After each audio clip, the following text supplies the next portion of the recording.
Okay, good morning, people. First of all, I'm letting you know that I am recording this session because it's the issue of your privacy. I'm putting it on the YouTube. So if you don't want to show your face, you don't have to show your face, obviously. Um, Obviously, it's only going to the group. I'm not a big YouTuber, so nobody goes into my thing. I've only started putting up videos for this class. And basically, um, what I want to do is go over some of the things that I think are really, really important.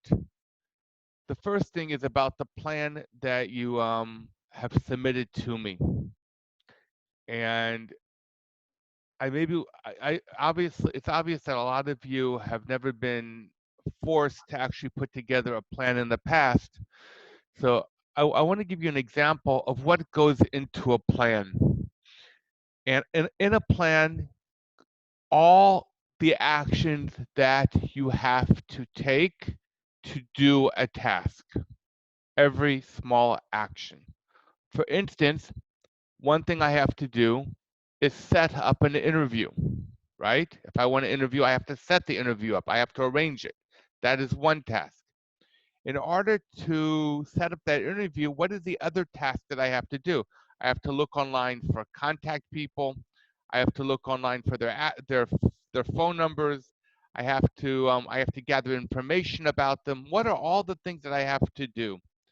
I have to prepare the questions, which you've already done, etc. But every small thing that you do, so search the internet for go to the if you're going for a Chaber Knesset, so you want to either try to call the party, you want to try to get the information from the Knesset website. And I want to tell you why this is so important. This is important because once you start working, the more detailed your plan is, the easier it is for you to actually do the task. Okay? So, um, this the survey. Okay, so I talked about the Tochnit. So I want to talk to you about the process that you're going to go through in the act of exploration. The act of exploration is probably the most important part of your project. It is we actually take the knowledge that you obtain during the literary review and you go out and you interview and you collect information based on that. You interview your stakeholders and you survey your populations. Okay? So the first thing you're going to do is you're going to interview people. After you've done your questions and after you've collected your contact information, after you've contacted them and you have a detailed plan. The It's really important that you don't limit yourself to one or two possible stakeholders per side. You want to have backup stakeholders. For instance, let's say on the issue of Tachbarat Tziburi b'Shabbat or Nisuim Ezrachim, which are two issues with Avigdor Lieberman deals with, you may not be able to get a hold of Avigdor Lieberman. Okay, he's a Chaver Knesset. He may find the time. He may be enamored by the fact, or very happy with the fact that you're trying to get a hold of him. And he might flatter him, and he might make himself available. But on the other hand, he may just brush you off. So what you really have to do is you have to have the stakeholder that you really want, and other stakeholders that are relevant, but even though they're not your main ones. So you want to have, let's say, instead of Victor Lieberman, have a couple backup ones as well. In terms of stakeholders, you want, if it's a two-sided conflict, and I've mentioned this in my YouTube video, my previous one, you want to have two stakeholders per side. If it is a multiple, if there's many types of parties involved, like say 3 or 4 parties, then you would have 3 or 4 different stakeholders, a stakeholder for each side. Okay. For instance, for the group that's doing the issue of the Bedouins in the Negev, okay, the treatment of women, they might have Bedouin women, Bedouin men, Department of Welfare, and the police. And one good stakeholder from each of those those issues, those sides would be good enough.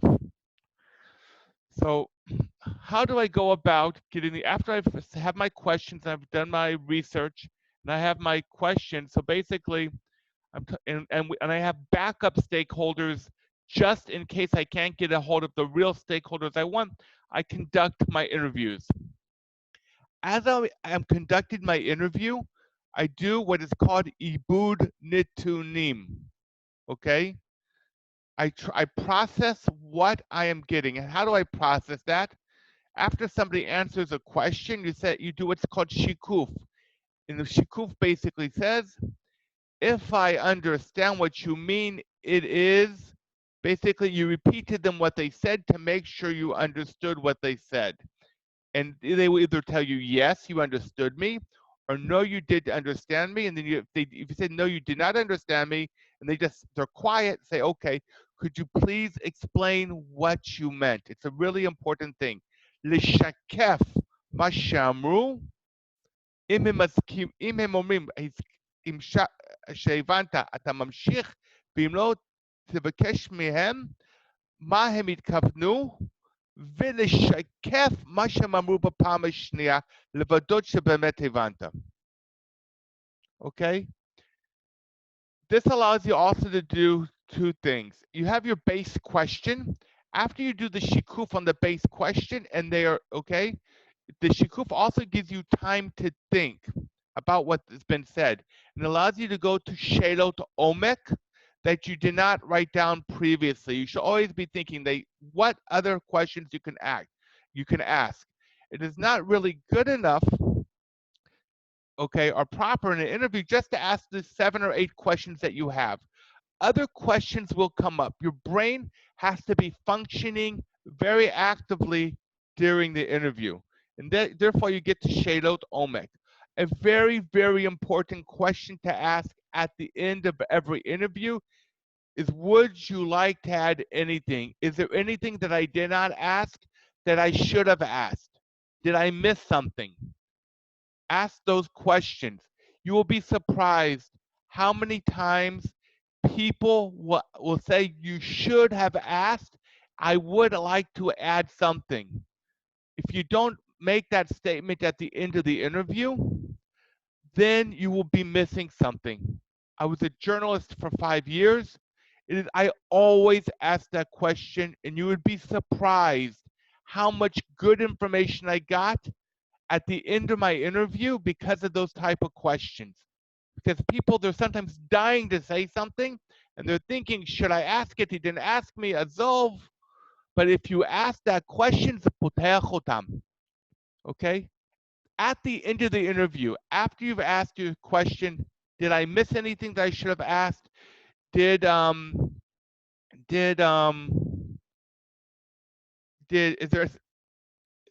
there anything you wish to add? Okay, it may give you more Shelot Omek, but and then you ask those Shelot Omek, and then at that point you can end the interview. It is really important at the end of the interview to say the following thing. At the last thing you're going to ask, if I have any further questions that come up, may I please contact you? That always leaves the door open. If you don't leave that door open and you try to get a hold of them by telephone,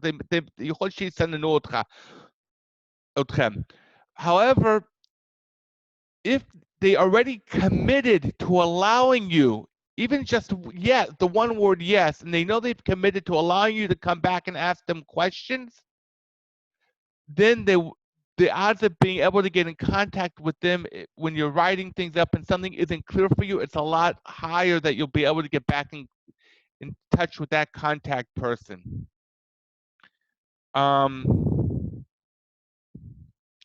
One other thing that I want to go back one step is when you set up your interview, tell them or their secretaries or your email who you are and why you are contacting them, that you're doing a project and that that you consider them to be an important person in this issue, and you really would like to have the privilege to interview them.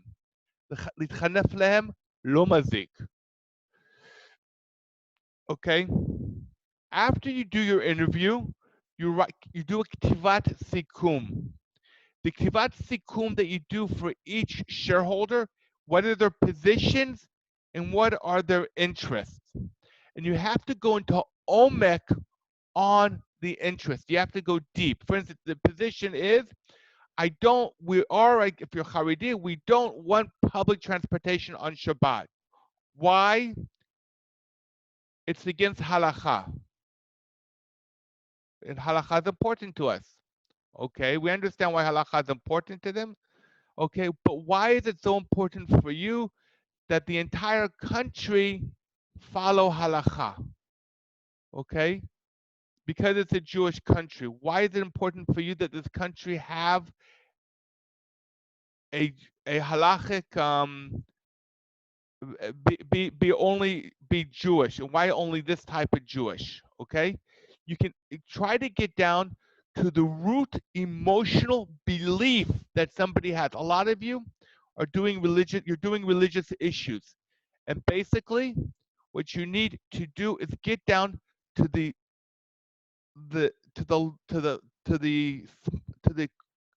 deepest part of their emotion and their feeling and their belief.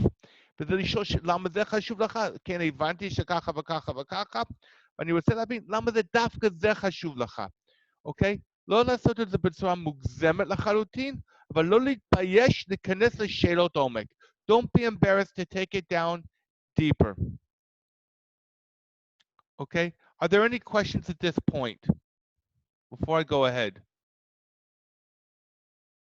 Okay, and that I'll continue.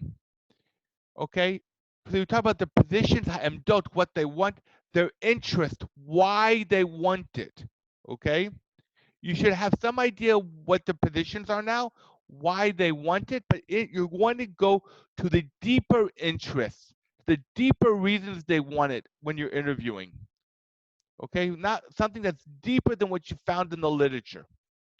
See if you can get down there. Go to them into their personal, into deep down into their persons, into their psyche. The solutions. What solutions do they see to this problem? And finally, and really, really important, what they believe to be the interests and the solutions of the other side. And as I mentioned in my last video that I put out yesterday, sometimes negotiations do not even take off because they believe that with the other side, there is nothing even to talk about. And sometimes, and quite often, it's wrong. And the reason why, and say, what do you think the other side would be happy with? What do you think they could live with? What do you think they're going to say yes to? What do you think the other side would say no to? Where do you think you have common ground? איפה אתה חושב יש לכם אדמה משותפת, יש לכם מקום שאתם יכולים כן להסכים עליהם? Ask them that question, but ask them questions about their perception of the other side. It's so important in negotiations because quite often there's a misperception, אי הבנה של צד אחד לגבי הצד השני. ואז פשוט אומרים, בכלל מה לשבת, בכלל מה לדבר. And sometimes you find that fertile ground, האדמה פוריה, שמשם באמת אפשר למצוא את המשותף ומשם לבנות. At that point, after you finish doing your summary of all the stakeholders, then you do a tikkun laseker. You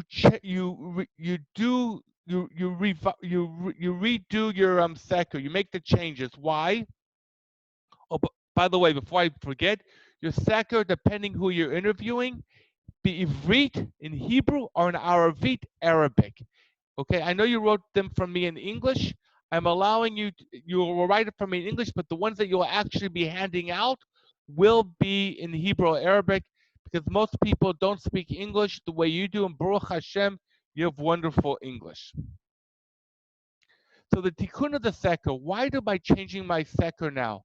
Because after you've interviewed the stakeholders from the various sides, the various positions, governmental, religious, whatever it might be, now you, secular, whatever it might be, then certain things might have come up. Lamadatem yoter, you learned more. And now that you've actually learned more, you have an opportunity to change your seker. It's very, very important that your survey be done right and done correctly. And why is this so important?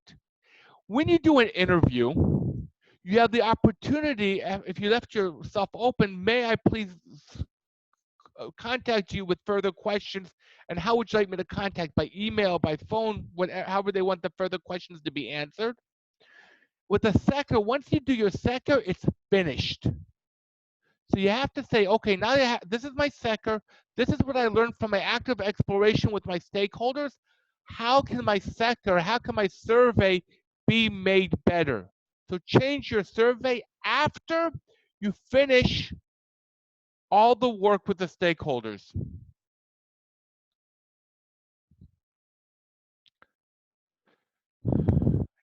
After you finish doing your seker, you write a survey of the seker, and you'll attempt to tuchim with graphs.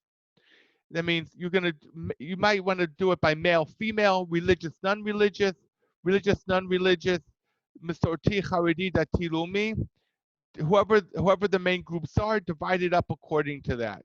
Okay, the Bedouins in the Negev would be men, women mostly, for instance, and Dati Leumi, and if it was transportation on Shabbat, be Dati Leumi, Haredi, Chiloni, Masorti. You would divide it up that way. Okay, and the questions in the seker also want why is this a question in the seker? One of the questions that must be, why is this important to you? And they give various reasons that you discovered in your interviews why something might be important, because that will be very important. That will be crucial in addressing what's important to people is important when you're trying to get to a solution. The positions, what people say they want, is sometimes not as important as why they want it. Then you're going to write your sikum of the seker along with graphs. As I said yesterday, your graphs are in Google Docs. You can convert that, gets converted into an Excel document, and from that you can convert it into graphs. Okay.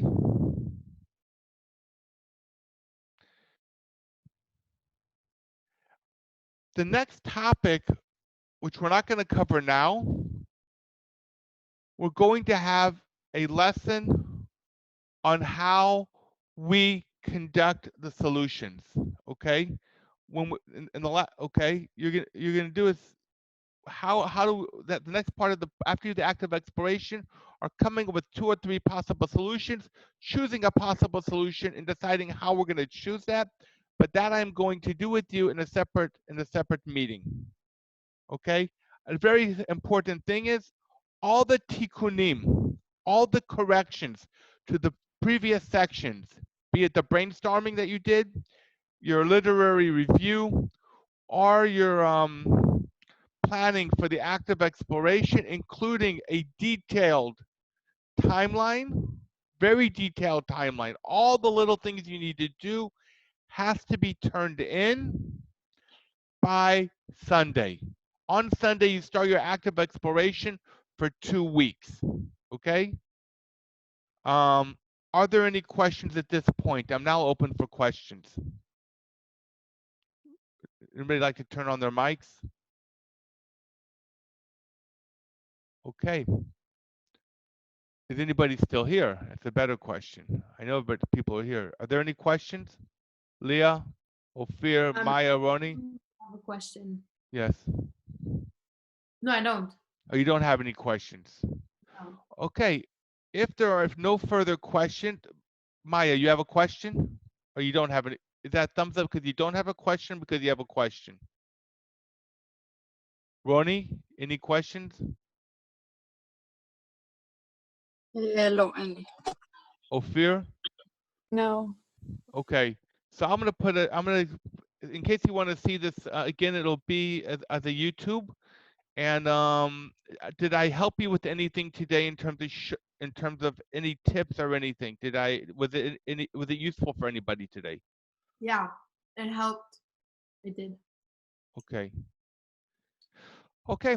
So I'm gonna leave you guys. You have a Chag Sameach. Take care of yourselves. Be healthy. Be with your families. Call your grandparents and make them happy as well. Okay? Thank you, Mr. Clegg. חג שמח. Chag Thank Sameach. you. Bye. Yeah.